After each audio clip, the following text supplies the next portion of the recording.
Hello guys, welcome back to my channel process sports. Last వీడియోలో category A నుంచి ఏ ప్లేయర్స్ని ఏ టీం కొనింది, అలాగే వాళ్ళకి ఎంతమంది పెట్టారో చూసాం కదా. ఈ వీడియోలో వచ్చేసి కేటగిరీ బి నుంచి ఏ ప్లేయర్స్ని ఏ టీం కొనింది, అలాగే వాళ్ళకి ఎంతమంది పెట్టారనేది డీటెయిల్గా తెలుసుకుందాం రండి. ముందుగా బెంగళూరు బుల్స్ వచ్చేసి 2 ప్లేయర్స్ని అయితే తీసుకుంది. అందులో ఇద్దరైతే 2 స్ట్రాంగ్ రైడర్స్ని అయితే తీసుకుంది. బెంగళూరు వచ్చేసి పర్దీప్ నర్వాల్ అండ్ అజింక్య పవర్ని అయితే తీసుకుంది.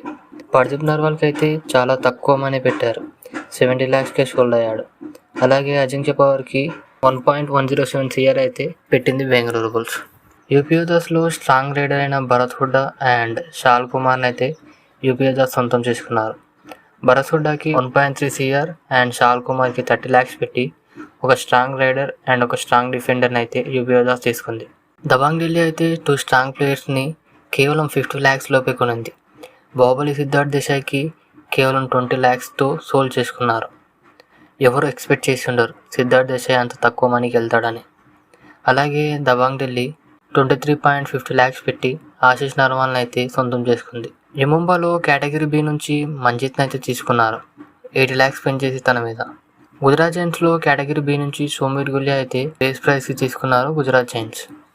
తెలుగు టైటన్స్లో కేటగిరీ బి నుంచి ఒక ఆల్రౌండర్ విజయ్ మాలిక్ని అయితే బేస్ ప్రైస్ 20 lakhsకి అయితే సొంతం చేసుకుంది Telugu Titans. Jaipur pink Panthers వచ్చేసి ఒక స్ట్రాంగ్ డిఫెండర్ సుర్జీ సింగ్ని అయితే 60 lakhs పెట్టి తన సొంతం చేసుకుంది.